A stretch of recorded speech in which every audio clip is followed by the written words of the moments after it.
শুধু পুরুষ নয়, তাদের নারীরাও কত প্রজ্ঞাসম্মত ছিল, কত বুদ্ধি তাদের ছিল, এই কথার দ্বারা আপনারা বুঝতে পারবেন। সেই যুগের নাম করা কবি ছিল ইমরাউল কায়েস, খুব নাম করা কবি ছিল। তার কবিতার বই সাবায়ে মুআল্লাকা আজও পর্যন্ত মাদ্রাসা শিক্ষার, উচ্চ শিক্ষায় এবং ইউনিভার্সিটি শিক্ষায়, সেখানে আধুনিক শিক্ষার, উচ্চ শিক্ষায় সেখানে এ বই এখনো পড়ানো হয়। এই বইটির লেখক অর্থাৎ নাম করা কবির ছিল অনেকগুলি শত্রু। একদিন তার প্রাণের শত্রু তাকে ঘিরে ফেলেছে মরুভূমির ভেতরে, বলছে, তারা দুজন ছিল সংখ্যায়, বলল যে তোমাকে আমরা হত্যা করব। ইমরাউল কায়েস যখন দেখলো যে এদের হাত থেকে বাঁচার কোনো পথ নাই, তখন সে বলল, দেখো তোমরা তো আমাকে মারবে, কিন্তু একটা কথা আমি তোমাদেরকে বলি, আমাকে মারার পরে আমার দুটো মেয়ে আছে, মেয়ে দুটিকে একটি খবর পৌঁছে দেবে। কি খবর? বলে, আমাকে মৃত্যু মারার পর আমার বাড়ি গিয়ে মেয়ে দুটিকে গিয়ে বলবে, ইয়া বানাতি ইমরাউল কায়েস ইন্না আবাকুমা। বাস এই কথাটুকুন বলে দেবে। তো যারা হত্যা করবে তারা চিন্তা করলো যে এই কথার দ্বারা তো আমরা হত্যা করেছি, তা তো প্রমাণিত হবে না, সুতরাং মারতে অসুবিধাটা কি? তারা মেরে ফেললো। মারার পরে মরুভূমির ভিতরে তাকে গেড়ে দিয়ে এরপরে এই দুইজন লোক ওয়াদা পালন করার জন্য ইমরাউল কায়েসের বাড়ি গেছে। বাড়ি গিয়ে বলছে মেয়ে দুটোকে ডেকে যে, হে মেয়েরা, তোমাদের পিতার সঙ্গে মরুভূমিতে আমাদের দেখা হলো, তারপরে তোমার পিতা আমাকে তোমাদেরকে একটা কথা বলতে বলেছেন, সেটা হলো এই, ইয়া বানাতি ইমরাউল কায়েস ইন্না আবাকুমা। শোনা মাত্রই মেয়ে দুটি চিৎকার করে কেঁদে উঠেছে। তাদের চিৎকার শুনে আশেপাশের লোকেরা এসে জিজ্ঞেস করলো, তোমরা কাঁদছো কেন? কয় যে এই দুটি লোক আমার পিতাকে হত্যা করেছে। কয় কি করে বুঝলে? কয় এই যে এদের কাছে আমার আব্বা একটা খবর পাঠাইছেন, খবরটা হলো ইয়া বানাতি ইমরাউল কায়েস ইন্না আবাকুমা। ওরা বলছে এতে ওরা হত্যা করেছে, তা কি করে বোঝা গেল? এর অর্থ তো হচ্ছে যে হে ইমরাউল কায়েসের মেয়েরা, নিশ্চয়ই তোমার পিতা, তো নিশ্চয়ই তোমার পিতা কি খায় না ঘুমায় না বিদেশে গেছে, কি করে বোঝা গেল যে সে নিহত হয়েছে? মেয়ে দুটি বলছে, দেখো আমার পিতা যে কবিতার পংক্তি বলেছেন, এর দ্বিতীয় লাইন আমরা জানি কি হবে, ইয়া বানাতি ইমরাউল কায়েস ইন্না আবাকুমা। এর দ্বিতীয় লাইন হবে কাদ কুতিলা ওয়া কাতিলুহু লাদাকুমা। এর দ্বিতীয় লাইন হবে নিশ্চয়ই তোমার পিতা নিহত আর হত্যাকারীরা দুজনই তোমাদের সম্মুখে উপস্থিত। এখন আপনারা চিন্তা করেন যে মহিলারা পর্যন্ত সেই যুগে কতখানি বুদ্ধিমতী, কতখানি তারা বুৎপত্তি সম্পন্না ছিল সেই যুগের মহিলারা পর্যন্ত, পুরুষ তো দূরের কথা। তো জ্ঞান বুদ্ধি সবই ছিল, সব থাকা সত্ত্বেও এই যে তারা চুরি করত, ডাকাতি করত, জিনা করত, ব্যভিচার করত, একটি জিনিসের অভাবে। কয়টি জিনিসের অভাবে? সেই জিনিসটা হচ্ছে ওদের কাছে ওহির জ্ঞান ছিল না। ওহির জ্ঞান না থাকার কারণে ওদের এই চরম দুরবস্থা হয়েছিল। আর রাসূল পাক সাল্লাল্লাহু আলাইহি ওয়াসাল্লাম ওহির জ্ঞান দিয়ে ওই জাতিকে গোটা পৃথিবীর মধ্যে শ্রেষ্ঠ জাতিতে পরিণত করে দিয়েছিলেন। আজকে আমাদের দেশের শিক্ষা ব্যবস্থায় ওই ওহির জ্ঞান নাই, যার ফলে আমাদের দেশে ছেলেরা শিক্ষিত হয় কিন্তু সেই যুগের লোকেদের মতো হতে পারছে না, কলেজ এবং ইউনিভার্সিটি ওই ধরনের লোক তৈরি করতে পারছে না। আমার বন্ধুগণ, সে যুগের থেকে আমরা উন্নতি অনেক করেছি, উন্নতি বিশেষ বিশেষ ক্ষেত্রেই করেছি। সে যুগের লোকেরা, তারা যারা চোর ছিল, চুরি করত, তারা লেখাপড়া জানতো না। আজকে যারা চুরি করে তারা তো কমসে কম ম্যাট্রিক পাস। সে যুগে যারা ডাকাতি করত তারা লেখাপড়া জানতো না। আজকের যারা ডাকাত তারা কমসে কম বিএ পাস।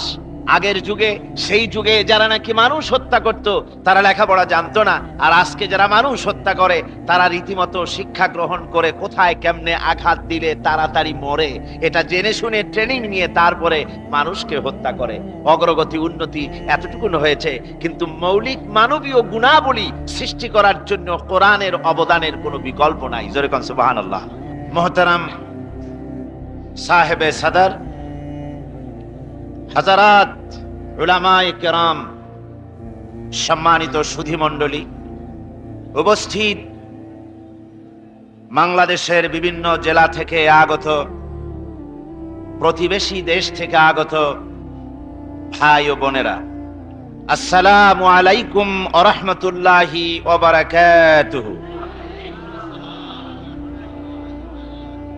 আমরা মহান আল্লাহ সুবহানাহু ওয়া তাআলার দরবারে লাখো কোটি শুকরিয়া আদায় করি, যে মহান আল্লাহ তাবারক তাআলা আজকের এই বিশাল জনসমুদ্র সৃষ্টি করেছেন তার কোরআনে কারীমের জন্য, যে মহান আল্লাহ পাক আমাদেরকে আজ এ মাহফিলে শরীক হওয়ার তৌফিক দিলেন, সেই মহান মাবুদের দরবারে আমরা কালিমাতুশ শুকর আদায় করছি। আমরা পড়ছি আলহামদুলিল্লাহ। জোরে সরে সবাই পড়েন আলহামদুলিল্লাহ। আমি আলোচনা শুরু করার আগে আপনাদেরকে একটু কষ্ট দিতে চাই। আপনারা শুনতে পাচ্ছেন মটমট করে কিছু ভাঙার আওয়াজ, তার মানে হচ্ছে নিরাপত্তা বেষ্টনী যেখানে যা দেওয়া হচ্ছিল সেগুলো ভেঙে মানুষের স্রোত এই মহাসমুদ্রের ভিতরে প্রবেশ করতে চাচ্ছে। আপনারা তাদেরকে সুযোগ করে দেন।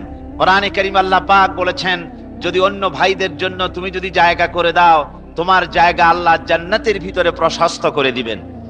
তো মাহফিলের এই মঞ্চের দিকে সব বসা অবস্থায় দাঁড়িয়ে নয়, বসা অবস্থায় একটু চেপে আসেন। শীতের রাত, একটু গায়ে গায়ে ঠেসে ঠেসে বসলে এমন কোনো কষ্ট হবে না। কি বলেন ভাই, কষ্ট হবে? হ্যাঁ, একটু চেপে চেপে সবাই নড়ে চড়ে বসেন, তাতেও সব হবে। একটু নড়ে চড়ে জায়গা দেন, একটু নড়েন চড়েন, হরকতে বরকত হবে। আর এই ফাঁকে এই যে আমার এই পেছনে যে জায়গা আছে, আমি নিরাপত্তা বাহিনীকে অনুরোধ করছি এই জায়গা ছেড়ে দেন, মানুষকে বসতে দেন। নিরাপত্তার প্রয়োজন নাই, নিরাপত্তার দায়িত্ব আল্লাহর হাতে। কার হাতে? আপনারা সব কাছে কাছে আসেন আর একটুখানি জিকির করেন, লা ইলাহা ইল্লাল্লাহ, লা ইলাহা ইল্লাল্লাহ, লা ইলাহা ইল্লাল্লাহ, লা ইলাহা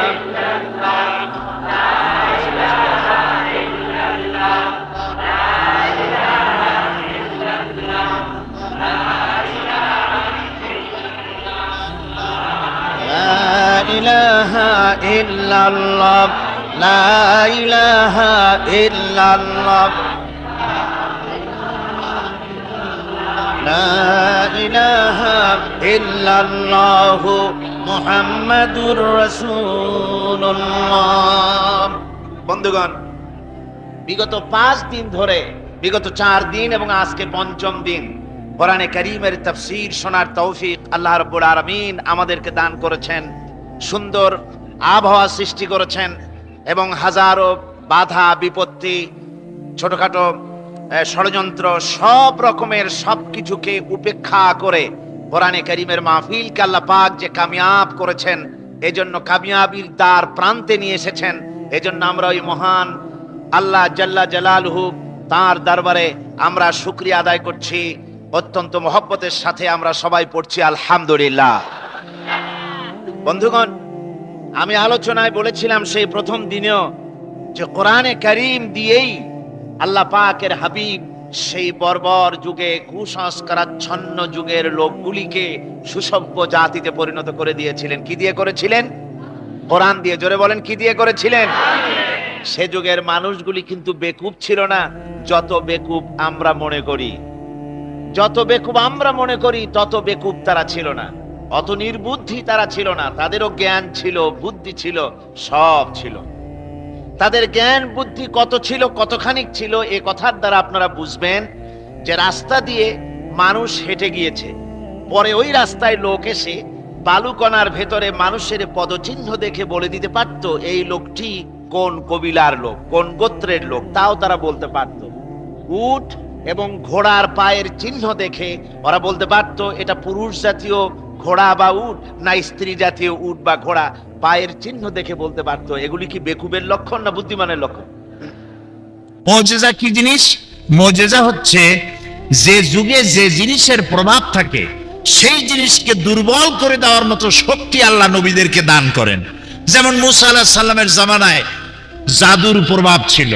মুসা আলাইহিস সালামকে আল্লাহ একটা লাঠি দিয়ে দিলেন, লাঠি ছিল তার হাতে। আল্লাহ জিজ্ঞেস করলেন, ওমা তিলকা বিয়ামিনিকা ইয়া মুসা, মুসা তোমার ডান হাতে ওটা কি? উনি বললেন, হিয়া আসায়া আতাওয়াক্কাউ আলাইহা ওয়া আহুসসু বিহা ওয়া আলা, এরপর কি, ওয়ালিয়া ফিহা মাআরিব উখরা। এখন আল্লাহ জিজ্ঞেস করলেন হাতে কি? এটা একটা লাঠি বললেই তো হয়, এত কথা বলা লাগে কোনটা? উনি জবাব দিলেন তো অনেকগুলা। আল্লাহ প্রশ্ন করেছেন কয়টা? একটা। হাতে কি? ডাইন হাতে বললেই হয় লাঠি। উনি বললেন এটা লাঠি, এটার উপর ভর করে দাঁড়াই, এর উপরে ছাগল ভেড়া তাড়াই, এই দিয়ে আমি গাছের পাতা পাড়িয়ে ছাগল ভেড়া খাওয়াই, বলিয়া ফিয়া মারি বহরা, আরো অনেক কাম করি। এত কথা কইলেন কেন? আল্লাহর চাইতে মাহবুব বান্দার জন্য আর কেউ হতে পারে না। সুবহানাল্লাহ। মুসা আলাইহিস সালাম টের পাচ্ছেন আমি আল্লাহর সাথে কথা বলছি, হিয়া আসায়া বলে যদি ছেড়ে দেই আর আল্লাহ যদি তার কথা বলাটাকে কাট করে দেন, তাহলে তো আমি আর কথা শুনতে পারবো না, কাজী জবাবটা লম্বা করে দিই। সুবহানাল্লাহ। এটার মুজিজা ছিল, লাঠিটা ফেলে দিলে কি হয়ে যেত? কি হতো? সাপ হয়ে যেত। হযরত মুসা আলাইহিস সালাম ইন্তেকাল করলেন, লাঠি তিনি কবরে নিয়ে যান নাই, লাঠি জমিনে বেঁচে ছিল, কিন্তু তার উম্মতেরা এই লাঠিকে আর এক মুহূর্তের জন্য তারা সাপ বানাইতে পারে নাই। দাউদ আলাইহিস সালামের মুজিজা ছিল লোহা দিয়ে অস্ত্র তৈরি করতেন। অনেকে বলে যে তিনি কর্মকার ছিলেন, খোন্তা শাবল বানাইতো। তো খোন্তা শাবল যদি বানাইতো তো নবীও চালাইতো কেমনে? কোদাল, খোন্তা, শাবল এগুলি বানাবার দরকারটা কি? তার হাতে লোহা পড়লে লোহা আগুন দিয়ে জ্বালানো লাগতো না, লোহা ধরে চাপ দিতেন, পানি হয়ে গলে যেত। এটা ছিল তার মুজিজা। তিনি ইন্তেকাল করার পরে এই মুজিজা কেউ ব্যবহার করতে পারে নাই। ঈসা আলাইহিস সালামের মুজিজা ছিল এক মুষ্টি মাটি ধরে ফু দিতেন, বাদুর হয়ে পাখি হয়ে উড়ে যেত। বানায় বললাম না, কোরআন শরীফ আছে, আছে না? জন্মদের চোখের উপরে হাত লাগাই দিতেন, চোখ ভালো হয়ে যেত। সুবহানাল্লাহ বলতে ইচ্ছা করে না? ঈসা আলাইহিস সালাম মরেন নাই, ঈসা আলাইহিস সালামকে আল্লাহ তাআলা উঠাই নিয়েছেন, কিন্তু তার মুজিজা ওখানেই শেষ। পৃথিবীর শত কোটি খ্রিস্টান বেঁচে আছে, এই মুজিজা কেউ কামে লাগাইতে পারে নাই। কোন জন্মদের চোখে যদি হাত দিয়ে ঘষা দেয়, যাও চোখ থাকবে তাও নষ্ট হয়ে যাবে, ভালো বানাইতে পারবেন। একমাত্র নবী, দুনিয়ার সমস্ত নবীদের ইন্তেকাল হয়েছে, মুজিজাও শেষ হয়ে গেছে তার কার্যকারিতার। একমাত্র নবী মুহাম্মাদুর রাসূলুল্লাহ সাল্লাল্লাহু আলাইহি ওয়াসাল্লাম, জীবনে হাজার হাজার মুজিজা তার ঘটেছে। তার জীবনের সবচাইতে বড় মুজিজা কোরআনে কারীম। তিনি ইন্তেকাল করেছেন, কোরআন ইন্তেকাল করে নাই। কোরআনের মুজিজা কিয়ামত পর্যন্ত থাকবে। সুবহানাল্লাহ, সুবহানাল্লাহ। এক জীবন্ত কিতাব, এটা কোনদিন পুরান হবে না। قال النبي صلى الله عليه وسلم لا تحصى عجائبه ولا تبلى غرائبه فيه مصابيح الهدى ومنار الحكمة। নবী করিম সাল্লাল্লাহু আলাইহি ওয়াসাল্লাম বলছেন, কোরআন কোনদিন পুরাতন হবে না। পুরান হইছে? বলেন হইছে? যত শুনি তত মজা লাগে না? শেখ আব্দুর রহমান আস-সুদাইস, সৌদ আশ-শুরাইব, আব্দুর রহমান আল হুজাইফি, সালাহ আল বুদাইর, আব্দুল্লাহ আল জাহানি কোরআনে কারীম যখন তেলাওয়াত করে কেমন লাগে? সুবহানাল্লাহ, মনে হয় যেন আকাশ থেকে কোরআন নাজিল হচ্ছে। সুবহানাল্লাহ বলেন। এই কোরআনের মুজিজা কিয়ামত পর্যন্ত থাকবে। কোরআন শুনে আর মুসলমান হয়, কোরআন শুনে আর মুসলমান হতে থাকে। সুবহানাল্লাহ বিহামদিহি। আজিব, এটা কোনদিন পুরাতন হবে না। ফিহে মাসাবিহুল হুদা, রাসূলুল্লাহ বলছেন এটা হচ্ছে হেদায়েতের মশাল, ওয়া মানারিল হিকমা, আর এটা হচ্ছে বিজ্ঞানের সুউচ্চ মিনার। বিজ্ঞানের কথাই বলবো সামনের দিকে, কোরআনের এজাজের দিকে আমি আসতেছি। এরপরে নবী করিম সাল্লাল্লাহু আলাইহি সাল্লাম বলছেন, মান ক্বালা বিহি সাদাকা, এই কোরআন দিয়ে যে কথা বলে সেই সত্য কথা বলে। বলেন সুবহানাল্লাহ। আপনার যত বড় নেতা হোক আর যত বড় চিৎকার দিয়ে বলুক, ভাইয়ের আমার, বোনের আমার, এই চিৎকার দিয়ে যাই বলুক, তার কথার ভিতরে যদি কোরআন না থাকে, এই কথার কোনো দাম নাই। ওই কথার দাম আছে যে কথার পেছনে কোরআনের দলিল আছে। মান ক্বালা বিহি সাদাকা, কারণ কোরআন দিয়ে যে কথা বলে সেই সত্য কথা বলে। তার কারণ হচ্ছে ওমান আসদাকু মিনাল্লাহি কিলা, আল্লাহর চাইতে সত্যবাদী আর কেউ কি আছে? বলেন আছে? আল্লাহর চাইতে সত্যবাদী কেউ নাই। কাজী কথা বলতে গিয়ে কোরআনের দলিল পেশ করুন। যিনি কোরআনের দলিল সহকারে কথা বলেন তার কথা শুনুন। সুবহানাল্লাহ বলেন। ওমান আমেলা বিহি উজরা, আর কোরআন পড়ে বুঝে ওর উপরে যে আমল করবে আল্লাহ তাআলা নবী বলছেন তাকে পুরস্কৃত করা হবে ফিদ দুনিয়া ওয়াল আখিরাহ। ওমান হাকামা বিহি আদালা, আরে কোরআন দিয়ে যে বিচার ফয়সালা করবে সঠিক বিচার করবে। ওমান দা ইলাইহি হুদিয়া ইলা সিরাতিল মুস্তাকিম, রাওয়াহু তিরমিজি। রাসূলুল্লাহ বলছেন যে ব্যক্তি কোরআনের দিকে দাওয়াত দিবে সেই সঠিক দাওয়াত দিবে। এই দাওয়াতের শুরু দুনিয়ায়, আর এই দাওয়াতের লাস্ট ডেস্টিনেশন, এই দাওয়াতের শেষ গন্তব্য জান্নাতুল ফেরদাউস। আলহামদুলিল্লাহ। এই কোরআনে কি আছে? ইতিহাস, বিজ্ঞান, দর্শন, নৃতত্ত্ব, ভূতত্ত্ব, স্বরাষ্ট্রনীতি, পররাষ্ট্রনীতি, শিক্ষানীতি, যুদ্ধনীতি, বন্দিনীতি, পারিবারিক নীতি, ইহকাল পরকাল সহ জীবনের সাথে সংশ্লিষ্ট সকল কিছুই আল্লাহ তাআলা কোরআনে বলে দিয়েছেন। আল্লাহ তাআলা বলেছেন তিবিয়ানান লিকুল্লি শাই, সব কিছুকে খুলে খুলে কোরআনের মধ্যে আমি বলে দিয়েছি। সুবহানাল্লাহ বিহামদিহি। আরেকটা কথা বলিনি, মূল এজেন্ডায় যাওয়ার আগে, মূল সাবজেক্টে যাওয়ার আগে আরেকটা কথা বলিনি। কোরআনে বিজ্ঞান আছে বলে এটা বিজ্ঞানের কিতাব নয়। কোরআনে দর্শন আছে বলে এটা ফিলোসফির কোনো গ্রন্থ নয়। কোরআনে রাজনীতি আছে বলে এটা কোনো রাজনীতির কিতাব নয়। কোরআনে ইতিহাস আর ভূগোল আছে, মহাকাশের কথা আছে, সমুদ্রের কথা আছে, সব আপনারা শুনতে পাবেন একটু পরেই। এই জন্য এটা ভূগোলের কিতাব নয়, ইতিহাসের কিতাব নয়। পারিবারিক নীতি আছে, উত্তরাধিকারী আইন আছে।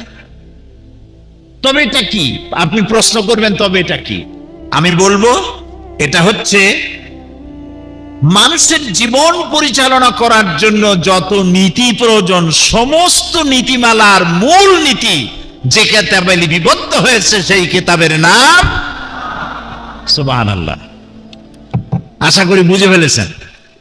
সেই কোরআন শোনার, বোঝার আর আমল করার তৌফিক আল্লাহ তাআলা আমাদের দান করুন, বলি আমিন। কোরআন শুধু নামাজ, রোজা, হজ, যাকাতের জন্য আসে নাই। খুব ভালো করে শোনেন। নামাজ, রোজা, হজ, যাকাত জায়েজ না জায়েজ, হালাল হারাম, এই জাতীয় কথা আসছে মাত্র 500 কি 550 আয়াতের মধ্যে সীমাবদ্ধ। আর কোরআনের মোট আয়াত সংখ্যা হলো 6000-এর উপরে। 6666 বলা হয়, আসলে এটা ঠিক না, কম বেশি আছে। তো তাহলে এর মধ্যে 550 আয়াত যদি হয় বৈধ আর অবৈধ, তাহলে বাকি হাজার হাজার আয়াতগুলি কি তা বোঝার জন্য আমাদের মধ্যে কিউরিসিটি থাকা উচিত ছিল। যে কিউরিসিটি আমাদের মধ্যে নাই বলে আজ আমরা দুনিয়ার মধ্যে অধঃপাতিত হয়েছি। কথা কি বুঝে আসছে? কথা কি বুঝতে পারছি? আজকে যদি আমি প্রশ্ন করি বাংলাদেশি ভাইদের কাছে, আপনাদের চরম সৌভাগ্য সিঙ্গাপুরে চাকরি হয় নাই, আপনাদের চরম সৌভাগ্য চায়না, আমেরিকা, লন্ডনে চাকরি হয় না, চাকরি হয়েছে মুসলিম দেশে দুবাইতে, যেখান থেকে কাবা শরীফ কাছে, যেখানে কোরআন নাজিল হয়েছে। সুবহানাল্লাহ। সময়টা কাজে লাগান, কোরআনকে বুঝতে চেষ্টা করুন। কোরআন শুধু নামাজ, রোজা এই কথাই শুধু বলে নাই, প্রাগ ঐতিহাসিক ঘটনাবলী রাসূলকে আল্লাহ তাআলা অবহিত করেছেন। যেহেতু নবী সাল্লাল্লাহু আলাইহি ওয়াসাল্লামের পরে আর কোন নবী বলেন আসবে না, তিনি শেষ, তারপরে আর কোন নবী আসবে না। তারপরে যদি কেউ নবুয়তের দাবি করে সে কি বলেন? সে কাফের।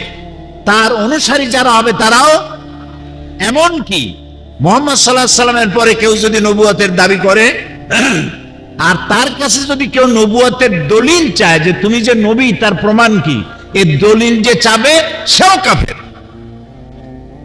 কারণ কি? কারণ হলো তোমারে যদি দলিল দিতে পারে তাহলে তুমি তার নবুয়ত মেনে নেবা। এই জন্য দলিলও চাওয়া যাবে না, বিনা দলিলে কাফের। সুতরাং মুহাম্মদ সাল্লাল্লাহু আলাইহি ওয়াসাল্লাম শেষ নবী, তাই তাকে ঐতিহাসিক ঘটনাবলী, বিজ্ঞানের কথাগুলি সবকিছু জানাই দিতে হবে আল্লাহ রাব্বুল আলামিনের, তাই তিনি তা জানাইছেন। পবিত্র কোরআনে এমন অনেক ঘটনা বর্ণনা দিয়েছে যা ষষ্ঠ শতাব্দীর দুনিয়া এ সম্পর্কে কিছুই জানতো না। অবশ্য ইহুদিদের কেতাবে, ধর্মগ্রন্থে এই ধরনের কিছু ঘটনা আছে, সে ঘটনাগুলি অতিরঞ্জিত। আল্লাহ তাআলা ওহীর মাধ্যমে তার নবীকে দুনিয়ার ইতিহাস জানাইছেন। ফেরাউনের কথা, নমরুদের কথা, আদম আলাইহিস সালামের কথা, নূহ আলাইহিস সালামের কথা জানিয়েছেন। যেমন সূরা হুদ 49 নম্বর আয়াত, আল্লাহ তাআলা বলছেন, তিলকা মিন আম্বাইল গায়বি নূহিহা ইলাইকা মা কুনতা তা'লামুহা আনতা ওয়ালা কওমুকা মিন ক্বাবলি হাযা। এ হচ্ছে সব অজ্ঞাত ঘটনা বলি যা আপনি জানতেন না। আমি ওহীর মাধ্যমে আপনাকে এই ঘটনা বলি জানাচ্ছি। অতীতের জাতিসমূহের ইতিহাস আপনাকে জানাচ্ছি। সূরা ইউসুফে ইউসুফ আলাইহিস সালামের ঘটনা বর্ণনা করে সূরা ইউসুফের 102 নম্বর আয়াতে আল্লাহ তাআলা বলছেন, যালিকা মিন আম্বাইল গায়বি নূহিহি ইলাইকা ওয়া মা কুনতা লাদাইহিম ইয আজমাউ আমরাহুম ওয়া হুম ইয়ামকুরুন। এটা হলো সেই অজ্ঞাত ঘটনা যা ওহীর মাধ্যমে আমি আপনাকে জানাইছি। অথচ ইউসুফ আলাইহিস সালামের ভাইয়েরা যখন তাকে কুয়ার মধ্যে ফেলে দিতেছিল, যখন ষড়যন্ত্র করেছিল, আপনি তার কাছে ছিলেন না, আপনি তো জানতেন না। আমি ওহীর মাধ্যমে সে ঘটনা আপনাকে জানাইছি। মূসা আলাইহিস সালামের ঘটনা বলে আল্লাহ তাআলা বলছেন সূরা কাসাসের 44 নম্বর আয়াতে, ওয়ামা কুনতা বিজানিবিল গারবি ইয কাদাইনা ইলা মূসাল আমরা ওয়ামা কুনতা মিনাশ শাহিদিন। সিনাই পর্বতের পশ্চিম প্রান্তে মূসাকে আমি যখন ওহী দিয়েছিলাম, ওহীর মাধ্যমে নির্দেশ দিয়েছিলাম, আপনি সেখানে উপস্থিত ছিলেন না। আমি ওহীর মাধ্যমে সে ঘটনা বলি আপনাকে অবহিত করছি। সূরা তাহার 99 নম্বর আয়াতে আল্লাহ তাআলা বলছেন, কাযালিকা নাকুসসু আলাইকা মিন আম্বাই মা ক্বাদ সাবাকা ওয়া ক্বাদ আতাইনাকা মিন লাদুন্না যিকরা। এভাবেই আমি আপনার কাছে অতীতের ইতিহাসগুলি আমি আপনাকে বর্ণনা করেছি, নিজের থেকে উপদেশনামা আপনাকে জানাই দিয়েছি। কোরআনের মুজিজা হচ্ছে এখানে যে বিজ্ঞান যে কথাগুলি, একটা ঐতিহাসিক ঘটনা আল্লাহ তাআলা তার রাসূলকে ওহীর মাধ্যমে জানালেন। আর বিজ্ঞান যত কথা বলেছে, বিজ্ঞানের কথাগুলি যে অনেক আগে, যে যুগে বিজ্ঞান ছিল না, সেই যুগের কোরআনে বিজ্ঞানের তথ্যগুলি যে সঠিকভাবে পরিবেশন করেছে আল্লাহ তাআলা, সেই কথাগুলি এখন আপনাদেরকে জানানো হচ্ছে। বৈজ্ঞানিকরা বহু পরিশ্রম করে, বহু মেধা খরচ করে, বহু টাকা পয়সা করে যে জিনিস আবিষ্কার করছে, কোরআন আজ থেকে 1500 বছর আগে ওহীর মাধ্যমে নবী করিম সাল্লাল্লাহু আলাইহি সাল্লামকে তা জানিয়ে দিয়েছেন। 1665 খ্রিস্টাব্দে স্যার আইজাক নিউটন মাধ্যাকর্ষণ শক্তি, ল অফ গ্র্যাভিটেশন তিনি আবিষ্কার করেছেন। আপেল গাছের থেকে ছিঁড়ে নিচে পড়লো কেন, উপরে গেল না কেন? এর থেকে ল অফ গ্র্যাভিটেশন তৈরি করলেন তিনি, মাধ্যাকর্ষণ শক্তি আবিষ্কার করলেন। কিন্তু এটা হলো 1665 খ্রিস্টাব্দের কথা। কিন্তু আজ থেকে 1500 বছর আগে আল্লাহ তাআলা মাধ্যাকর্ষণ শক্তির কথা তার নবীকে জানায় দিচ্ছেন। সূরা আল ফাতির 41 নম্বর আয়াত আল্লাহ তাআলা বলছেন, ইন্নাল্লাহা ইউমসিকুস সামাওয়াতি ওয়াল আরদা আন তাজুলা। নিশ্চয় আল্লাহ তাআলা নবমণ্ডল এবং ভূমণ্ডল কেমন ভাবে ধারণ করে রেখেছেন, যা একের থেকে আর একটা বিচ্ছিন্ন হয়ে যেতে পারে না। একটি গ্রহ থেকে আর একটা গ্রহ, একটা উপগ্রহ থেকে আর একটা উপগ্রহ যাতে বিচ্ছিন্ন হয়ে না যেতে পারে, সেই জন্য আল্লাহ রাব্বুল আলামিন মাধ্যাকর্ষণ শক্তিকে সৃষ্টি করেছেন। এই মাধ্যাকর্ষণ শক্তির কথা কোরআনে কারীম আজ থেকে ১৫০০ আগে বলেছে। চন্দ্র সূর্যের ব্যাপারে সৌরলোকের সবকিছুই যে ঘুরছে, এটা বিজ্ঞান জানতো না। মানুষের ধারণা ছিল, কেউ বলছে যে সূর্য ঘোরে, আপনারা জানেন বিজ্ঞানীরা, কেউ বলেছে সূর্য ঘোরে, কেউ কয় চন্দ্র ঘোরে, কেউ কয় পৃথিবী ঘোরে, কেউ কয় আমরাও ঘুরি। এখন আসলে কে ঘোরে, চন্দ্র ঘোরে না সূর্য ঘোরে, এ কথা কে বলে দিতে পারবে বলেন তো দেখি? আল্লাহ রাব্বুল আলামিন সূরা ইয়াসিন আল্লাহ তাআলা বলছেন, লাশ-শামসু ইয়ানবাগি লাহা আন তুদরিকাল কমারা ওয়ালাল লাইলু সাবিকুন নাহার ওয়া কুল্লুন ফি ফালাকিন ইয়াসবাহুন। আল্লাহ রাব্বুল আলামিন বলেন, সূর্য চন্দ্রকে অতিক্রম করতে পারে না, চন্দ্র সূর্যকে অতিক্রম করতে পারে না, রাত দিনের মধ্যে প্রবেশ করতে পারে না, দিন রাতের মধ্যে প্রবেশ করতে পারে না। এসব কিছু আল্লাহ রাব্বুল আলামিন নিয়ন্ত্রণ করছেন। ওয়া কুল্লুন ফি ফালাকিন ইয়াসবাহুন, আর মহাশূন্যে যা কিছু আছে সব কিছুই ঘুরছে। ওয়া কুল্লুন ফি ফালাকিন ইয়াসবাহুন, যা কিছু মহাশূন্যে। আমরা কোথায় আছি? এটা কোথায় আছে? পৃথিবীটা কোথায় বলেন? মহাশূন্যের উপরে। পৃথিবীটাও মহাশূন্যের উপরে। সূর্য ঘোরে, চন্দ্র ঘোরে, পৃথিবী ঘোরে, সব ঘুরছে। অকুল্লুন ফি ফালাকিন ইয়াসবাহুন। Activity is life, inactivity is death. যতদিন পর্যন্ত এই ঘূর্ণয়মান চক্রের আবর্তন চলতে থাকবে, ততদিন পৃথিবী থাকবে। আর যখন এই অ্যাক্টিভিটিস বন্ধ হয়ে যাবে, তখন প্রচন্ড এক আঘাতে লণ্ডভণ্ড হয়ে গিয়ে পৃথিবীতে কিয়ামত অনুষ্ঠিত হয়ে যাবে। কাজী এই কথা আজকে পৃথিবীর বিজ্ঞানীরা বলছে, কিন্তু ১৪০০ বছর আগে আল্লাহ রাব্বুল আলামিন একথা তার নবীর মাধ্যমে জানিয়ে দিয়েছেন। বিজ্ঞান বলছে, দ্য ইউনিভার্স অ্যান্ড আইনস্টাইন গ্রন্থে বলা হয়েছে, সূর্য ধীরে ধীরে নিশ্চিত তার আলো হারিয়ে ফেলবে এবং তারকাদের অনেকেই এখন পোড়া কয়লার মতো, তারকাগুলি পোড়া কয়লার মতো, আর সূর্য তার আলো হারিয়ে ফেলবে। এ কথা বলতেছে বিজ্ঞান। এখন ধরেন এখন থেকে কয়েক বছর আগে বা ১০০ বছর আগে বলতেছে। যেই যুগে বিজ্ঞানের কিছু নাই, সেই যুগে আল্লাহ তাআলা তার নবীর কাছে কোরআন পাঠায় দিয়া সূর্যে যে আলো থাকবে না, এই কথা ১৫০০ বছর আগে রাসূলুল্লাহকে জানায় দেওয়া হয়েছে। সুবহানাল্লাহ বলেন। আল্লাহ তাআলা বলেন সূরা কিয়ামার ৬ থেকে ৯ নম্বর আয়াতে আল্লাহ তাআলা বলছেন, ইয়াসআলু আইয়ানা ইয়াউমুল কিয়ামা ফাইযা বারিকাল বাসার ওয়া খাসাফাল কামার ওয়া জুমিআশ শামসু ওয়াল কামার। এরা রাসূলের কাছে জিজ্ঞেস করে যে কিয়ামত কবে হবে? আপনি বলে দিন, কিয়ামত হবে যেদিন দৃষ্টি শক্তি ঝলসে যাবে মানুষের, চন্দ্র এবং সূর্য তার আলো হারিয়ে ফেলবে। সুবহানাল্লাহ। বিজ্ঞান বলছে আজ। আর ১৫০০ বছর আগে নবী করিম সাল্লাল্লাহু আলাইহি সাল্লামের মুখে আল্লাহ তাআলা জানাই দিচ্ছেন যে চন্দ্র এবং সূর্যের আলো থাকবে না, আলো হারিয়ে ফেলবে।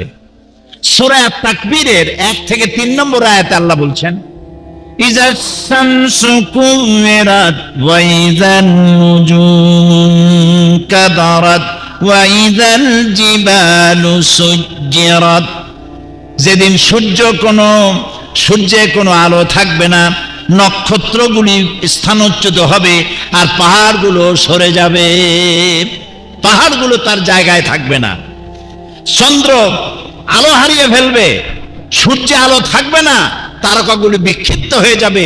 ১৫০০ বছর আগে আল্লাহ তাআলা এই কথাগুলি জানিয়ে দিয়েছেন। বিজ্ঞানীদের মতে প্রকৃতির সমস্ত প্রক্রিয়া একদিন স্তব্ধ হয়ে যাবে, কিছু থাকবে না। বিজ্ঞানীরা বলছে এই প্রকৃতি একদিন স্তব্ধ হয়ে যাবে, কিছুই থাকবে না। এই কথা বিজ্ঞান অনুভব করছে আজ, কিন্তু ১৫০০ বছর আগে সূরা আর রহমানে আল্লাহ তাআলা বলছেন, কুল্লু মান আলাইহা ফানি ওয়া ইয়াবকা ওয়াজহু রাব্বিকা যুল জালালি ওয়াল ইকরাম। বিশ্বে যা কিছু আছে সবই ধ্বংসশীল, কিচ্ছু থাকবে না, একমাত্র থাকবেন প্রতিপালক, অবশ্যই থাকবেন যিনি মহিয়ান গরিয়ান, আল্লাহ ছাড়া কিছুই থাকবে না, সব ধ্বংস হয়ে যাবে। প্রিয় ভাই সব, এ ধরনের বহু কিছু বিজ্ঞান পরে বলেছে, কোরআন বলেছে সবকিছু আগে। সেজন্য আমি বলি, কোরআন বিজ্ঞান যত বেশি আবিষ্কার করবে, কোরআন বোঝা তত সহজ হবে। সুবহানাল্লাহ বলে। আল্লাহ তাআলা চ্যালেঞ্জ করেছেন, ওরা বলেছিল কাফেরেরা, যেটা রাসূলের বানানো, নবী করিম সাল্লাল্লাহু আলাইহি সাল্লামের বানানো, বলেন নাউযুবিল্লাহ। কোরআন যখন নাজিল হচ্ছিল, নবী করিম সাল্লাল্লাহু আলাইহি সাল্লাম তখন মুখস্থ করতেছিলেন খুব দ্রুততার সাথে।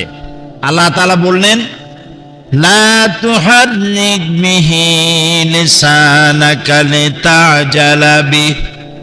কোরআন মুখস্থ করার জন্য এত তাড়াহুড়ো করার কোনো প্রয়োজন নাই। আমার জিব্রাইল যখন আপনার উপরে কোরআন অবতীর্ণ করে, আপনি জিব্রাইলের সাথে একবার উচ্চারণ করবেন, গোটা কোরআন শরীফকে আপনার কলিজার ভিতরে মুখস্থ করিয়ে দেওয়ার দায়িত্ব আমি আল্লাহর। আমি আপনাকে মুখস্থ করার ক্ষমতা দিয়ে দিব।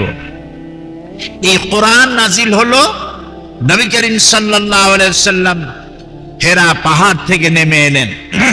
আল্লামা ইকবাল বলছেন, উতর কর গারে হেরা সে সুয়ে কওম আয়া, উতর কর গারে হেরা সে সুয়ে কওম আয়া, और एक नुस्खाए किमिया साथ लाया। হেরা পাহাড় থেকে তিনি নেমে এলেন, হাতে নিয়ে আসলেন একটা পরশ পাথর। আর পরশ পাথর হচ্ছে এমন পাথর যে পাথরের টাচ লাগলে পরে লোহাগুলি সোনা হয়ে যায়। লোহাগুলি কি হয় বলুন তো ভাই? সোনা হয়ে যায়। দেখুন কেমনে সোনা হলো।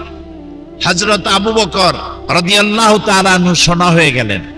হযরত ওমর রাদিয়াল্লাহু তাআলা আনহু, যিনি ছিলেন জাহিলদের নেতা এবং আল্লাহ রসুলকে হত্যা করতে আসছেন, এমন ব্যক্তি যিনি আল্লাহ নবীকে হত্যা করতে এসেছেন, তিনি কোরআনের সংস্পর্শ পাওয়ার পর আল্লাহ তার মাকাম কোথায় তুলে দিলেন।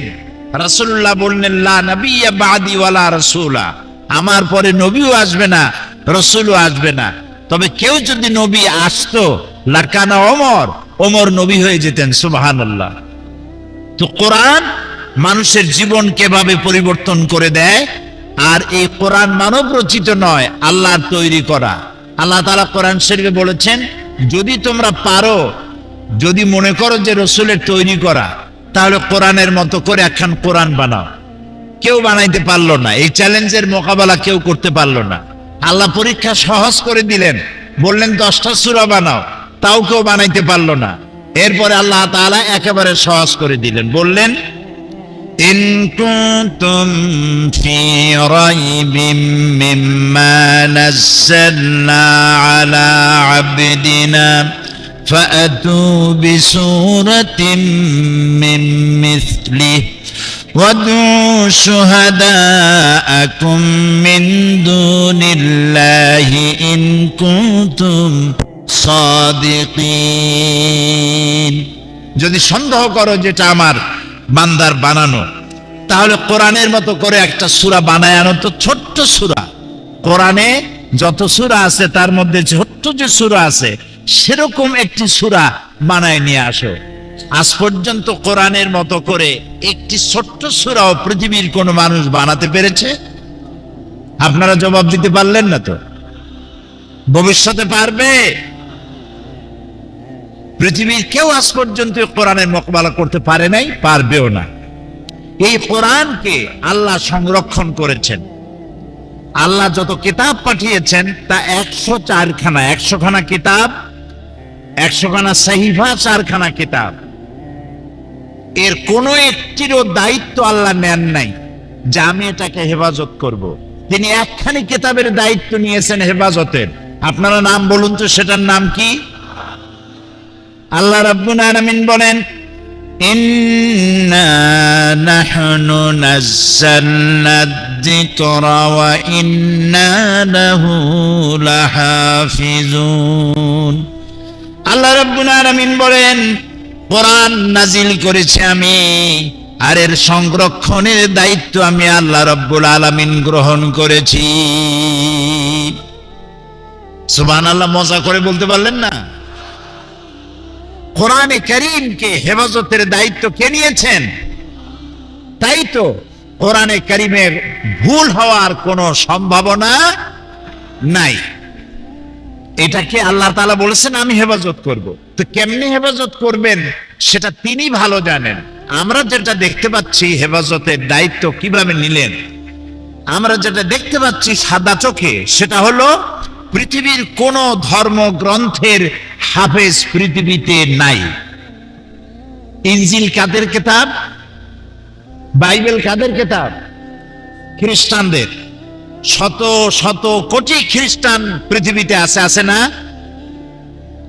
বাইবেলের একজন হাফেজ সারা পৃথিবীতে খুঁজে পাওয়া যাবে কি? হিন্দুদের ধর্ম কিতাবের নাম কি? আছে তার কোন হাফেজ? শিখদের ধর্ম কিতাবের নাম জিন্দাবেস্তা, আছে তার কোন হাফেজ? ত্রিপিটকের নাই, জিন্দাবেস্তার নাই, বাইবেলের নাই, কোন কিতাবের হাফেজ পৃথিবীতে নাই। কিন্তু একটি হিসাবে জানা গেছে বর্তমান পৃথিবীতে যারা কোরআন মুখস্থ করেছে তাদের সংখ্যা 6 কোটি ছাড়াই গেছে। সুবহানাল্লাহ।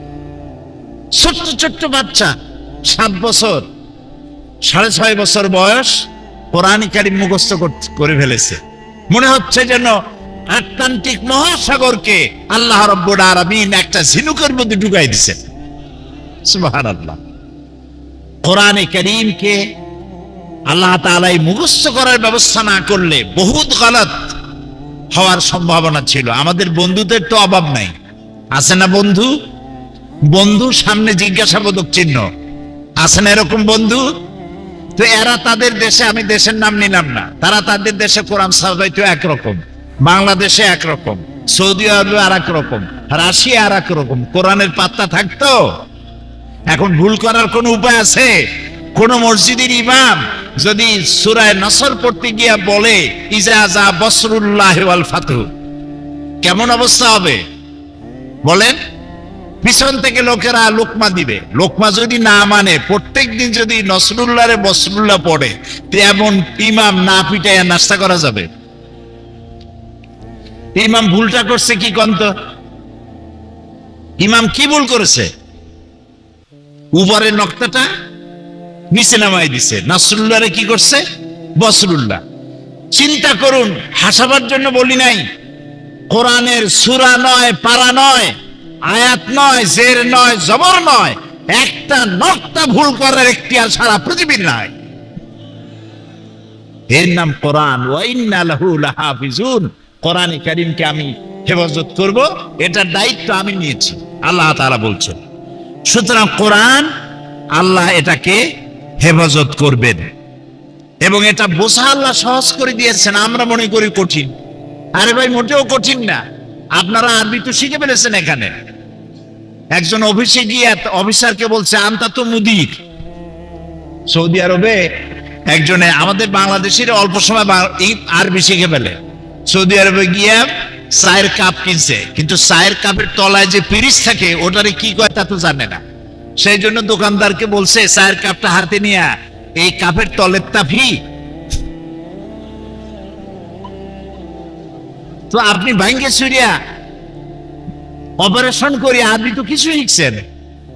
আপনি যদি চেষ্টা করেন আরবি বুঝতে পারবেন। আরবি সবচেয়ে সহজ ভাষা। সুবহানাল্লাহ। আল্লাহ রাব্বুল আলামিন কোরআনে কারীমের মধ্যে বলেছেন, যেহেতু আমাদের ভিতরে বহু লোক আছে যারা বলে কোরআন বোঝা সহজ না, কোরআন আলেম ওলামাদের কাজ, মিস্টার মৌলবীদের কাজ না, মারাত্মক ভুল। আল্লাহ রাব্বুল আলামিন সূরা কামারের ভিতরে কোরআন বোঝা সহজ না কঠিন 4 বার সওয়ালে মুকদ্দারের জবাব দিয়েছেন।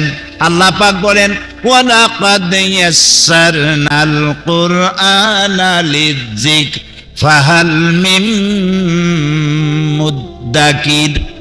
ওয়ালাকাদ ইয়াসসারনাল কুরআনা লিযিকর, অবশ্যই আমি কোরআনে কারীমকে বোঝার জন্য, মুখস্থ করার জন্য আমি সহজ করে দিয়েছি। আল্লাহ বলছেন সহজ, আমরা কই কঠিন। এরকম উল্টা কথা কি বলা উচিত? আল্লাহ তাআলা কোরআন বোঝাকে এবং মুখস্থ করাকে সহজ করে দিয়েছেন। কোরআন এক চিরন্তন মুজিজা, সুবহানাল্লাহ বলেন, চিরন্তন মুজিজা। পৃথিবীতে যত নবী আল্লাহ পাঠিয়েছেন সমস্ত নবীদেরকে 3টে জিনিস দিয়েছেন, কম বেশি সকলকে দিয়েছেন। 1 নম্বরে ওহী। কয়টা জিনিস দিয়েছেন? 3টা। একটা হলো ওহী, ওহী ছাড়া নবী হওয়া যায় না। 2 নম্বরে হোসনে খুলক, নবী চেনার উপায় কি? নবীর চেহারার উপরে লেখা থাকে না ইনি নবী। কোন ফেরেশতারা এসে বলে যায় না যে আল্লাহর পক্ষ থেকে এই নবী দিয়ে গেলাম, ফাত্তাবিউহু, তোমরা এনার অনুসরণ করো। এভাবে ফেরেশতাও আসে না। নবী চেনা যায় তার চরিত্র দিয়া। নবী চেনা যায় কি দিয়া বলেন? চরিত্র দিয়ে। নবীদের দেওয়া হয় উন্নত মানের চরিত্র।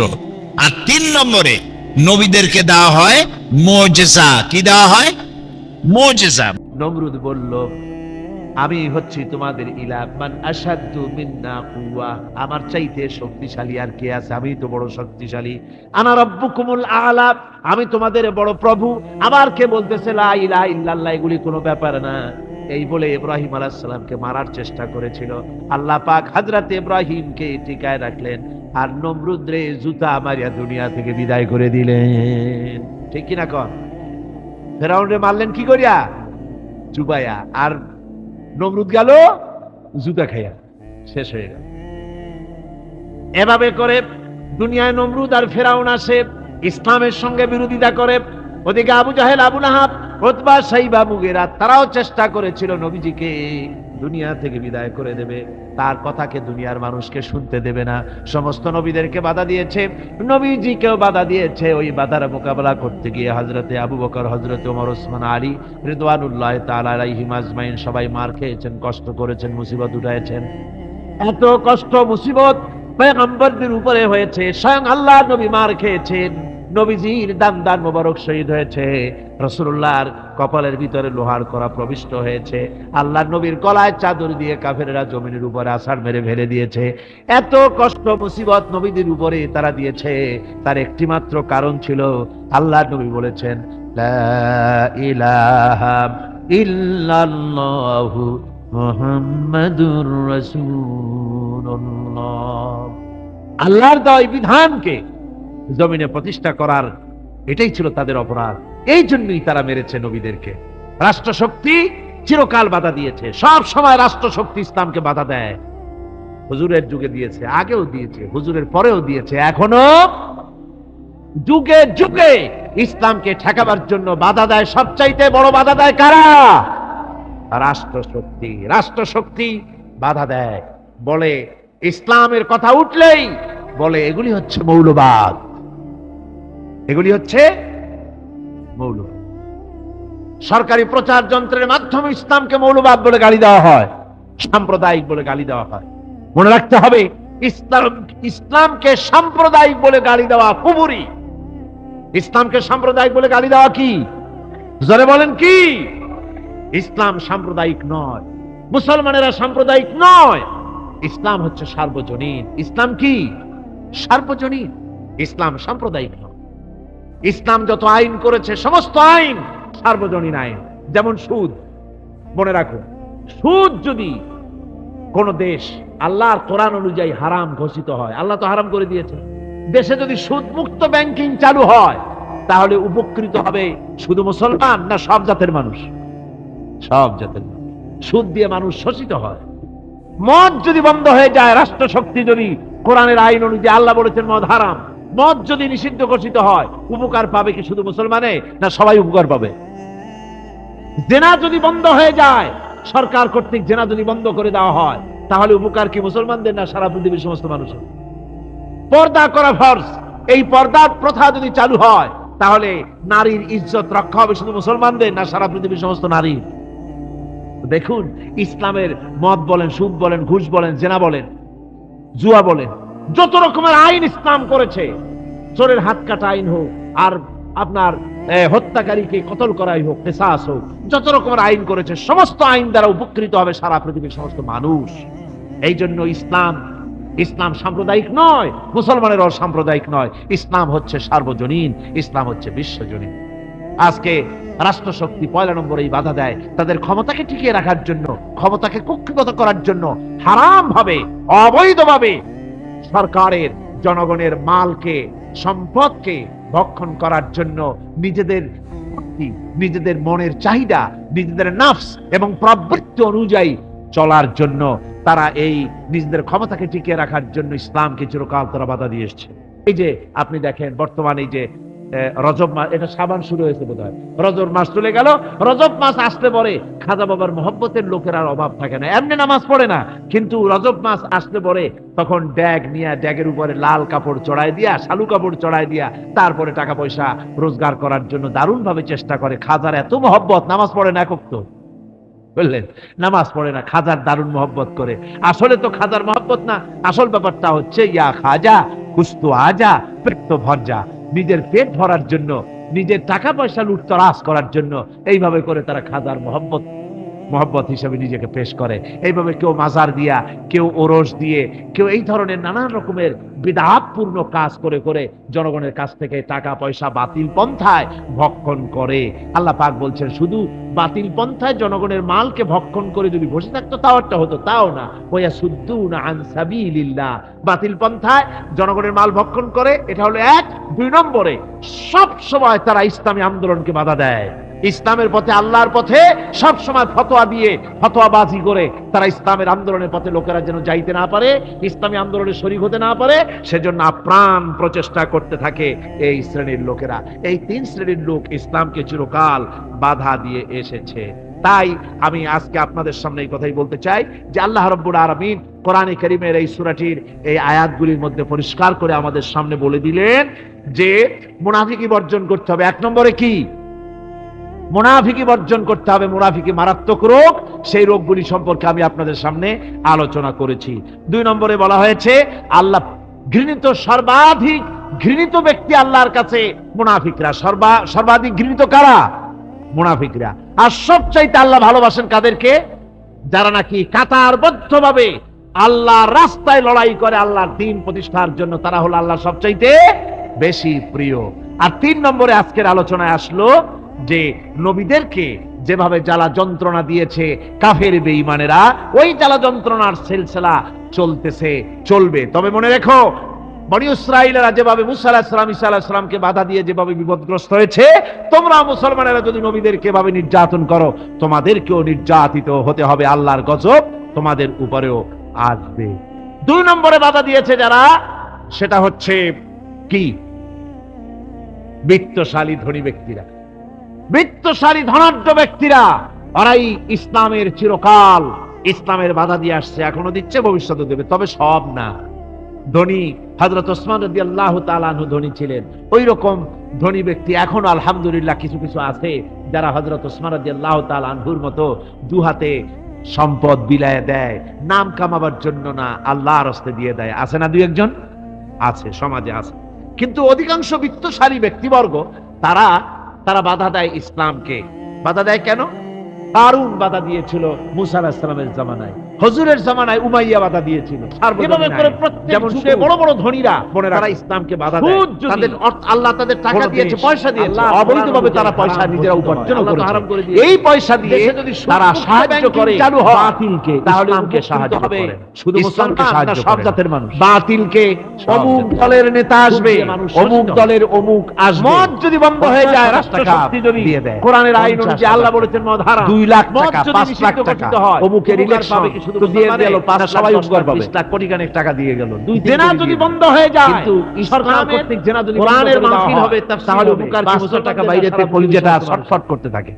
এই সব করা ফরজ, ঠিক কি না? এই পর্দার প্রথা যদি ইসলামের জন্য কাজ হবে, ইসলামের জন্য রক্ষা হবে শুধু মুসলমানদের। প্রোগ্রাম হাতে নেওয়া হয়েছে অথবা দেখুন ইসলামের জন্য নির্বাচন হচ্ছে, এই ধরনের যত রকমের প্রক্রিয়া আছে, এই প্রক্রিয়াগুলি করতে গেলে পরে তখন তাদের থেকে টাকা বের হতে চায় না, বাতিলকে সাহায্য করে চূড়ান্ত ভাবে, আর ইসলামকে দিতে চায় না। তার কারণ ইসলাম যদি ক্ষমতায় যায় তাহলে অবৈধ পন্থায় যেসব টাকা রোজগার করা হয়েছে এই পথগুলি বন্ধ হয়ে যাবে। তাই তাদের ভয় ইসলামের প্রতি, যেগুলি পথ যদি বন্ধ হয়ে যায় তাহলে তো আমাদের ফুর্তি আর চলবে না, মৌত চলবে না, জিনাবে বিচার চলবে না, শয়তানি বদমাশি চলবে না। সেই জন্য তাদের টাকা দিয়ে তারা ইসলামকে দুহাতে অবৈধভাবে তারা প্রচেষ্টা চালায়, জনগণের মাল, কথা বুঝতে পেরেছে, সম্পদকে। এরপরে 3 নম্বরে যারা বাধা দেয় তারা হলো ধর্মের নামের এক শ্রেণী, নিজেদের ব্যবসায়ী এবং ধর্মের নামের এক শ্রেণীর ব্যবসার জন্য তারা হচ্ছে আল্লাহ রাব্বুল আলামিন কোরআনে কারীমের মধ্যে বলেছেন, ইয়া আইয়ুহাল্লাযীনা নম্বরে বাধা দিয়েছে যারা, সেটা হচ্ছে কাসীরাম মিনাল আহবারি বিত্তশালী ব্যক্তিরা, বিত্তশালী ধনাঢ্য ব্যক্তিরা, ওরাই ইসলামের চিরকাল ইসলামের বাধা দিয়ে আসছে, এখনো দিচ্ছে, ভবিষ্যতে দেবে, তবে সব না। ধনী হযরত ওসমান রাদিয়াল্লাহু তাআলা, আল্লাহ রাব্বুল আলামিন বলেন ওই রকম ধনী বিশ্বাসীরা শোনো, আলহামদুলিল্লাহ কিছু কিছু আরেকদল লোক হচ্ছে যারা আহলে কিতাবের মতো দুহাতে আহলে কিতাবের এক শ্রেণীর নাম কামাবার জন্য না, আল্লাহর বেশ আলেম জাতীয় এক শ্রেণীর লোক যারা নাকি আহবার এবং রহবান, কোরআনের পরিভাষায় বলা হয়েছে এদের কাজ হলো মানুষের মালকে, সম্পদকে বাতিল পন্থায় ভক্ষণ করা, নিজেদেরকে জনগণের সামনে এভাবে পেশ করে যে তারাই যেন বেহেশতের এজেন্ট, তাদেরকে খুশি করতে পারলেই আল্লাহ খুশি হয়ে যাবে।